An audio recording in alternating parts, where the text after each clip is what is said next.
The tables are slowly turning. It looks like that the offensive of Russians in Bakhmut is slowly exhausting itself, and in the meantime Ukrainians already hinted us their next major front line, which will happen this spring. And at the same time there is more and more evidence that Russians are switching towards defense mode. But more about all of this in just a couple of minutes.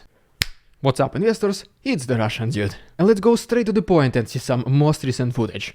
And our first picture is once again of Ramzan Kadyrov with his horse, who replied to these allegations that it was stolen and was only mere $18,000. He did confirm that his horse was gone, but in my imagination it happened something like this. 18,000 don. Try like 10 million, I mean don, okay? 10 million.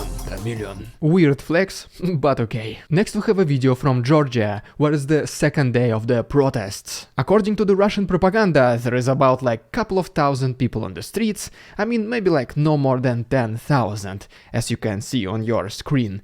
And they're basically protesting this bill about the foreign agents. At this very moment the demands of the people of Georgia is to not make this bill pass, and also to release all the political detainees. And whenever the parliament of Georgia said that we are not going to fulfill your requirements, the protests intensified. And if you are watching this from Georgia, I want you to know that the free people of Russia, we stand with you. Alright, back to Ukraine. In this picture you can see one of the first prototypes of a Ukrainian long-range drone, which is called Air Drone Enterprise or Discovery, and its range can be all the way up to 3,100 kilometers. And if we put this distance on the map, we can see that it can reach almost to the middle of Russia. Then we have a picture from Ukrainian front lines, where as you can see, they already started using Canadian armored personnel carrier called Super Bison. And speaking about Canada, recently the country has issued $2.2 million to Ukraine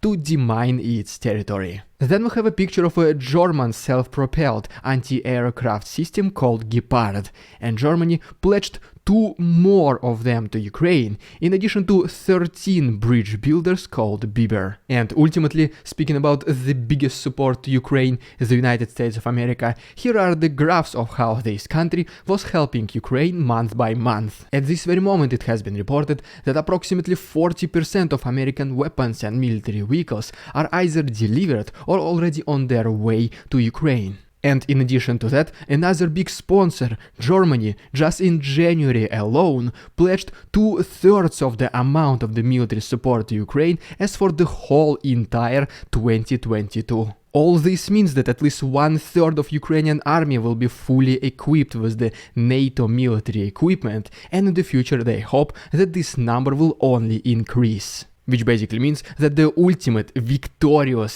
counteroffensive of Ukraine is getting closer to us every single day, but we will talk more about this counteroffensive very soon.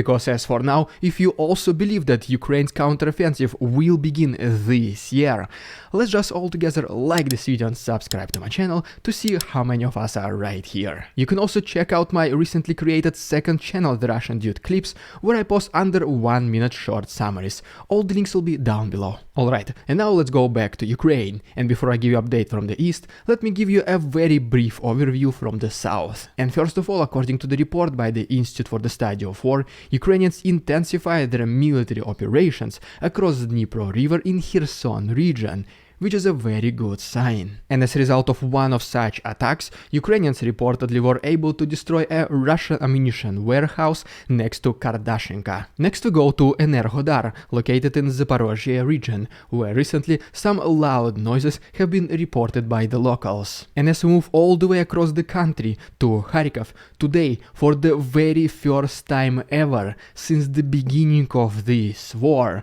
the city officials have eliminated the Ukrainian flag. Our next video comes to us somewhere from the eastern front lines, and unfortunately, as you can see, the Ukrainian soldier is reporting that he is being surrounded. But rest assured, he is surrounded by cows. And I mean, even in the worst and the darkest moments, the Ukrainian soldiers do not lose their sense of humor and morale.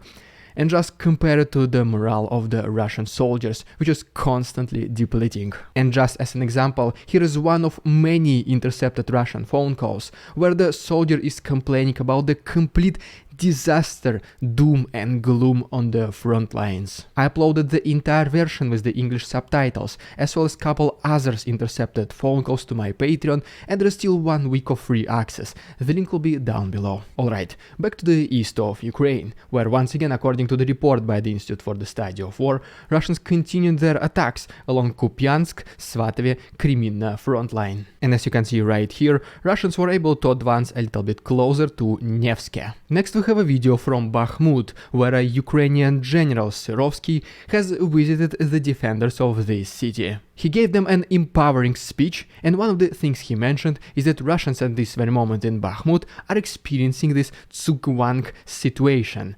I'm sorry, chess fans, if I pronounce this word correctly, but what it basically means is that any single actions that Russians are planning to take in the future will only make their situation worse. I do agree with him, and soon you will know why. But as we take a look at Bakhmut frontline, Russians are now primarily attacking in these directions, with the main focus being in the north.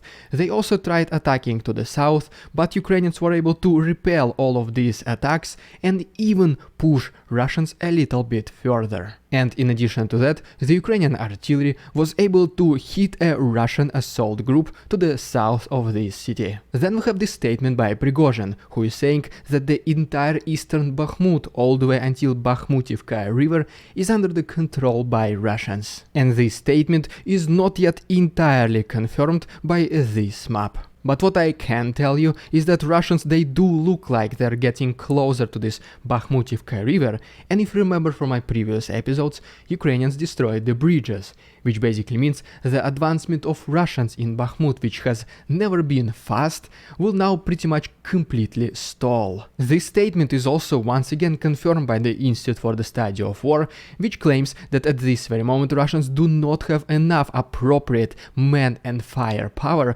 to expand their invasion into Bakhmut. What they mean by that is that Russians do not have enough military vehicles, pretty much the same ones which they gifted to Ukrainians in the beginning of this war, and the assault groups, which are mainly consisting of more and more fresh conscripts.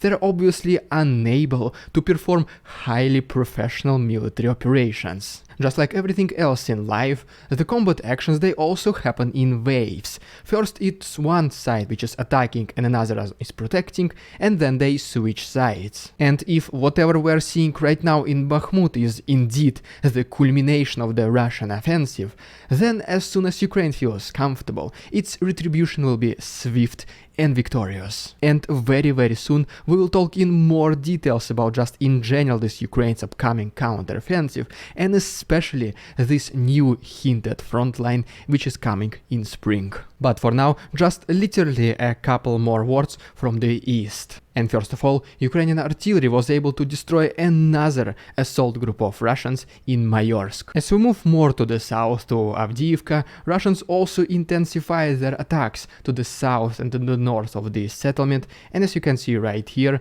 this is how the front lines have been changing in the last 24 hours. And ultimately, here is the video from Donetsk, where recently the locals reported some more loud noises. Alright, so I know you've been waiting for this, so right now let's talk about this new major front line that Ukrainian officials hinted us that will happen already in spring. According to Vadim Skibitsky, most likely this will happen in Zaporozhye region, and one of its main goals will be to separate Crimea from this land corridor which connects it to Russia. This primarily means that Ukrainians will be initiating their counteroffensive next to such cities as Polokhy and Huliai-Pole, and most likely their ultimate target will be to march towards Melitopol. Because this city for several times have already been called the key to Crimea, since it is located on the intersection of major highways, including the ones which lead inside Crimean Peninsula. Skibitsky also mentioned that Ukraine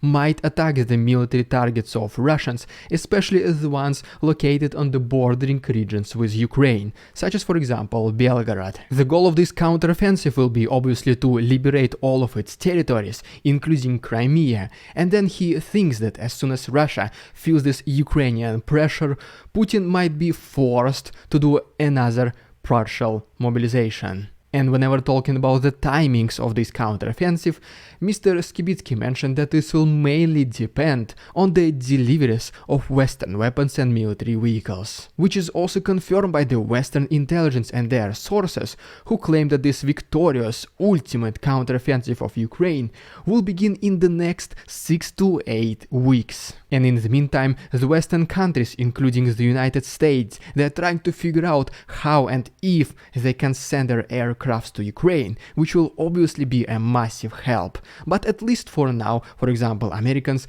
they're trying to figure out how to install their American missiles on Ukrainian MiG planes. Then we have this statement by the Ukraine's defense intelligence, which also claims that the counteroffensive will begin in spring. And just like mentioned by Vadim Skibitsky, the main priority of this attack will be to separate Russians from Crimea from the rest of occupied Ukraine, which is basically that this counteroffensive will most likely happen in the southern Ukraine. And ultimately, reportedly, Ukrainian soldiers and officers, they are already training and rehearsing this upcoming counteroffensive on American and German air bases. And while Ukraine is getting ready for its retribution, Russia is also intensifying its efforts in switching to defense mode.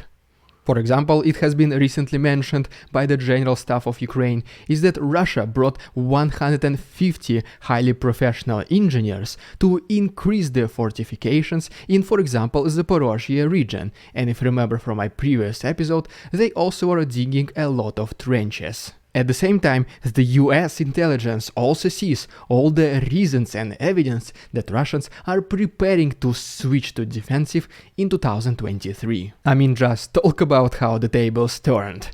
Just 1 year ago, Russia wanted to capture Kyiv in 3 days, and now they're forced to protect themselves. One of the main claims of the US intelligence is that at this very moment Russia significantly lacks the ammunition and manpower, and as well obviously the morale of them is extremely low. Because of this, it will be completely impossible for them to make new territorial gains, and that is why they will try their best to protect at least what they already occupied. Putin himself also realized the inferiority of the Russian army, and that all these claims that, yeah, we are the second army in the world, we will capture the territories 10 kilometers per day, all these were fakes. And at the same time, even though Russia loves so much its prehistoric military tactics of sending waves after waves after waves, for Putin announcing another mobilization will mean the losing of support, even maybe among some Z patriots. And for this reason, the most logical actions for the Russian forces in the near future